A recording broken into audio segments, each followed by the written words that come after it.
अस्सलाम वालेकुम students, welcome to channel Sayar medical learning. Students, आज की प्रेजेंटेशन के अंदर हम फार्मेसी टेक्नीशियन फार्माकोलॉजी यूनिट 6 के बारे में जान रहे हैं। इससे प्रीवियस लेक्चर में हमने कुछ ड्रग्स के बारे में पढ़ा जो कि पेप्टिक अल्सर के लिए इस्तेमाल हो रही हैं, उनके मैकेनिज्म ऑफ एक्शन के बारे में जाना। आज की जो ड्रग है पेप्टिक अल्सर में जो इस्तेमाल होती है वो स्क्रॉलफेट है। स्क्रॉलफेट्स के बारे में हम जानेंगे कि ये किस तरह से अपने टारगेट को अचीव करती है और जो पेप्टिक अल्सर है किस तरीके से उसको हीलिंग में जो है वो मावनत फराहम कर रही है। स्टार्ट करते हैं स्टूडेंट्स यहाँ से रीडिंग से। मैंने हमेशा आपसे यही रिक्वेस्ट की है कि हमेशा जब आप किसी ड्रग के बारे में जाना करें तो अल्फाज के बारे में या टर्म्स को कट करके देखा करें कि उसमें कभी कभी उसका मीनिंग या मफहूम छिपा होता है जो हमें पता चल जाता है। स्क्रॉलफेट्स के बारे में देखें तो ये लिखा है mucosal protective agents. Mucosal protective agents का मतलब है कि ये म्यूकोसा लेयर्स की को प्रोटेक्ट कर रहा है किसी न किसी तरीका से। अब जरा रिव्यू करते हैं स्टूडेंट्स कि पेप्टिक अल्सर था क्या। मैंने आपसे रिक्वेस्ट की थी कि सबसे पहले आप किसी भी डिजीज की काज को, उसकी इटियोलॉजी को जहन में बिठा के देखा करें कि वो ड्रग जो है वो अपना जो उसका मैकेनिज्म ऑफ एक्शन है वो कैसे करती है और उसका मैकेनिज्म ऑफ एक्शन उसकी इटियोलॉजी के को किस तरह से जो है वो मैच करता है या वो किस तरह से कोई ड्रग जो है वो अपना टारगेट अचीव करती है। सबसे पहले हमें उसकी डिजीज की इटियोलॉजी जानना जरूरी होती है। तो मैंने आपको इससे प्रीवियस लेक्चर में भी बताया था कि अगर कोई अल्सर काज होता है तो उसके पीछे लॉजिक ये था कि हमारे स्टोमिक के अंदर दो किस्म का जो काम है वो एक दूसरे के मुखालफ हो रहा है। सबसे पहले मैदा की जो दीवारें हैं, वॉल्स हैं, उनकी प्रोटेक्शन के लिए म्यूकोसल एजेंट्स हैं, म्यूकोसा की लेयर है, म्यूकस की लेयर है। अब वो प्रोटेक्टिव लेयर है वो इस मकसद के लिए है कि जब भी गैस्ट्रिक सिक्रेशन खारिज होनी है, गैस्ट्रिक जूस खारिज होना है, उसके अंदर जो हाइड्रोक्लोरिक एसिड है वो किसी न किसी तरीके से उस म्यूकोसल लेयर को ना तोड़े ताकि वो जो एसिड के कंटेंट हैं वो हमारी दीवारों तक जाके इरिटेशन काज ना करें। अगर किसी न किसी तरीके से जो गैस्ट्रिक सिक्रेशन है वो म्यूकोसा लेयर्स को तोड़ने में कामयाब हो जाती है, जो स्टोमिक है या एसोफिगस है या डोडिनियम है वहां तक जाने में कामयाब हो जाती है, तो वहां पे वही एसिडिक कंटेंट जो है वो इरिटेशन काज करेंगे, इन्फ्लेमेशन काज होगी। इन्फ्लेमेशन के बाद जो दीगर कॉम्प्लिकेशन पैदा होंगी वही तो अल्सर है। अब उन ड्रग्स के बारे में हम जान रहे हैं जो किसी न किसी तरीके से या तो गैस्ट्रिक एसिड की सिक्रेशन को इनहिबिट कर रही हो या तो म्यूकोसा लेयर्स की जो है वो प्रोटेक्शन कर रही हो या जो म्यूकोसा की प्रोडक्शन को ज्यादा कर रही हो, या तो आप गैस्ट्रिक एसिड की सिक्रेशन को इनहिबिट कर लो, कम कर लो, या आप म्यूकोसा लेयर्स की प्रोटेक्शन जो है वो कर लो। दोनों तरीके से हम जो है पेप्टिक अल्सर से जो है हम उस रिलीफ ले सकते हैं उसकी सिम्टम से। अब इसमें क्या करना है स्टूडेंट्स, इसका मैकेनिज्म ऑफ एक्शन पढ़ते हैं, देखते हैं, रीड कर लेते हैं। These agents have several action that enhance mucosal protection mechanism.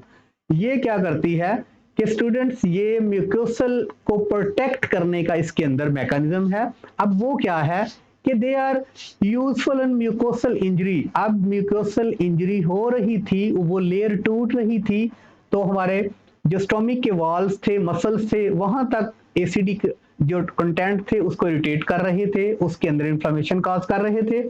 अब इसमें म्यूकोसल लेयर्स को प्रोटेक्ट करना है ताकि वो उसकी इंजरी ना हो, ना उसकी इंजरी हो और ना जो एसिडिक कंटेंट्स हैं, गैस्ट्रिक एसिड है, हाइड्रोक्लोरिक एसिड है, वो म्यूकोसल की वॉल्स को, इसकी लेयर्स को तोड़ते हुए जो हमारे स्टोमिक है उसकी वॉल्स तक या उसके सेल्स को इंजर्ड ना करे। अब ये क्या करेगा, म्यूकोसल इंजरी से को कम करेगा, रिड्यूसिंग इन्फ्लेमेशन, इन्फ्लेमेशन को कम करेगा, एंड हीलिंग एग्जिस्टिंग अल्सर। अगर जो ऑलरेडी अल्सर काज हो चुका है तो उस दौरान ये क्या करेगा कि म्यूकोसल लेयर्स को प्रोटेक्ट करेगा जिसकी वजह से इन्फ्लेमेशन भी कम होगी और जो अल्सर काज हुआ है उसको हीलिंग के लिए टाइम मिल जाएगा। अगर हीलिंग के लिए उसे टाइम कैसे मिलेगा कि जहां पे अल्सर काज हुआ है उसके ऊपर एक फिल्म कोटेड, एक कोट बन जाएगा, एक प्रोटेक्टिव लेयर बन जाएगी। किसके अगेंस्ट बनेगी, गैस्ट्रिक कंटेंट के अगेंस्ट। जब वो अल्सर जहाँ पे है प्रेजेंट, वहां पे गैस्ट्रिक एसिड के कंटेंट अल्सर को इरिटेट करने की कोशिश करेंगे, तो उनके सामने जो प्रोटेक्टिव लेयर है वो होगी, और उस वजह से वो उस टारगेट तक या अल्सर ज्यादा पार्ट तक या जहां पे इंफॉर्मेशन काज हुई है वहां तक पहुंचने में कामयाब नहीं होंगे, क्योंकि स्क्रल फैट ने वहां पे म्यूकस की लेयर पैदा कर दी है।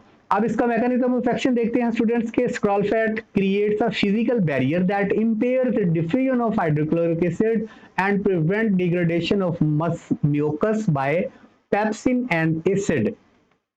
स्क्रल फैट क्या करेगी, क्रिएट्स अ फिजिकल बैरियर, मैंने आपको बताया कि ये एक प्रोटेक्टिव लेयर बना देगी। जो पहले से अल्सर काज हो चुका है, इन्फ्लेमेशन हो चुकी है, उसके ऊपर ये एक स्टोमिक के अंदर, डोडेनियम के अंदर या तो एसोफेगस के अंदर एक फिजिकल बैरियर क्रिएट करेगी। और वो फिजिकल बैरियर जो है वो क्या होगा, that impair diffusion of hydrochloric acid, ठीक है, उसके अंदर हाइड्रोक्लोरिक एसिड की जो डिफ्यूजन है वो नहीं हो सकेगी। अगर हाइड्रोक्लोरिक एसिड की डिफ्यूजन उसमें से नहीं होगी, ठीक है, देन प्रिवेंशन, एक तो प्रिवेंट्स होगा जो अल्सर है, एक उसकी प्रिवेंशन हो जाएगी, वहां तक एसिड कंटेंट जा ही नहीं पाएगा। लॉजिक यही थी कि हाइड्रोक्लोरिक एसिड जो था वो इरिटेशन काज कर रहा था, उसने ही अल्सर काज किया था और वो ही अल्सर को जो है प्रमोट कर रहा था। अब इसमें स्क्रल फैट ने वहां पे म्यूकस की लेयर बनाई, प्रोटेक्टिव लेयर बनाई, जिससे हाइड्रोक्लोरिक एसिड उस पार्टिकुलर एरिया तक पहुंचने में नाकाम हुआ। तब उसको प्रिवेंट भी इसने किया, डिग्रेडेशन ऑफ म्यूकस, उसकी जो म्यूकस की लेयर थी वो डिग्रेड ना हुई। किसने करनी थी, पेप्सिन ने करनी थी और एसिड ने करनी थी। या तो पेप्सिन इंजाइम्स ने उसको तोड़ना था, और या जो गैस्ट्रिक एसिड हाइड्रोक्लोरिक एसिड है उसने तोड़ना था। इन दोनों की वहां तक रसाई नहीं होगी इस प्रोटेक्टिव लेयर्स की वजह से। उसके बाद इसका मैकेनिज्म ऑफ एक्शन कहता है कि इट आल्सो स्टिमुलेट्स प्रोस्टाग्लैंडाइंस। मैंने आपको बताया था कि प्रोस्टाग्लैंडाइंस जो है ये एक अटाकॉइड्स है, लोकल हार्मोन्स है। इसका मकसद जो है म्यूकोसल लेयर्स को प्रोटेक्ट करना है और गैस्ट्रिक एसिड की सिक्रेशन को जो है वो कम करना है। ये प्रोस्टाग्लैंडाइंस को भी स्टिमुलेट करेगा कि वो भी प्रोस्टाग्लैंडाइन जो म्यूकस है उसकी प्रोडक्शन करे, ठीक है, वो रिलीज हो एज वेल एज म्यूकस, वो म्यूकस पैदा करे। प्रोस्टाग्लैंडाइन्स हार्मोन अगर पैदा होगा, स्टिमुलेशन उसकी होगी, वो उसकी प्रोडक्शन होगी, वो अपने रिसेप्टर पे बाइंड होकर म्यूकस को पैदा करेगा, ठीक है। दूसरा काम इसका ये हो गया। एंड बाइकार्बोनेट्स आउटपुट, बाइकार्बोनेट्स का आपको पता है कि अल्कलाइन जो म्यूकस है वो अल्कलाइन है, और जो एसिड है पेप्सिन, जो गैस्ट्रिक एसिड है, हाइड्रोक्लोरिक एसिड है, उसका मीडियम एसिडिक है, ठीक है। तो बाइकार्बोनेट्स जो है म्यूकस म्यूकस जो है वो बाइकार्बोनेट है, इसलिए एसिड से हमें डिफेंस देता है, ठीक है। And it inhibit peptic digestion, और यहाँ पे पेप्टिक की डाइजेशन जो है, पेप्सिन की डाइजेशन जो है वो भी इनहिबिट होगी इसकी वजह से, म्यूकस की वजह से। अब थेरेपेटिक यूजेस की बात करें तो sucralfate effectively heals duodenal ulcer, ठीक है। ड्यूडेनियल अल्सर के लिए, जो अल्सर स्टोमिक के अंदर है, जो डोडेनियम के अंदर है, जो एसोफेगस के अंदर है, वो अपनी लोकेशन के अकॉर्डिंगली स्टूडेंट्स उसको नाम दिया जाता है। डोडेनियम के अंदर है तो डोडेनियल अल्सर है। And is used in long term maintenance therapy to prevent their recurrence, ठीक है। अब इसकी रिकवरी के लिए जो है स्क्रल फैट लॉन्ग टर्म्स तक देने से प्रोटेक्टिव लेयर्स बनी रहती है और अल्सर को हीलिंग के लिए टाइम मिल जाता है। फार्माकोकिनेटिक्स की बात करें, little of the drug is observed systemically, ठीक है। अब जो है ये ड्रग जो है सिस्टमिकली जो है सिस्टेमिक सर्कुलेशन के अंदर इसकी अब्जॉर्प्शन हो जाती है, कुछ इसकी अब्जॉर्प्शन होती है, बाकी ये जो है वो एक प्रोटेक्टिव बैरियर जो है वो स्मॉल इंटेस्टाइन के अंदर डोडेनियम के ऊपर या स्टोमिक के ऊपर बना लेती है। कुछ जो है इसकी अब्जॉर्प्शन हो जाती है। It is very well tolerated, it has a very short serum half life, इसकी जो हाफ लाइफ है वो सीरम के अंदर, ब्लड के अंदर बहुत कम है। 1 आवर के अंदर जो है इसकी कॉन्सेंट्रेशन हाफ रह जाती है ब्लड के अंदर, बाकी जो है वो एलिमिनेट हो जाती है अगर ये अब्जॉर्प्शन इसकी हो जाए।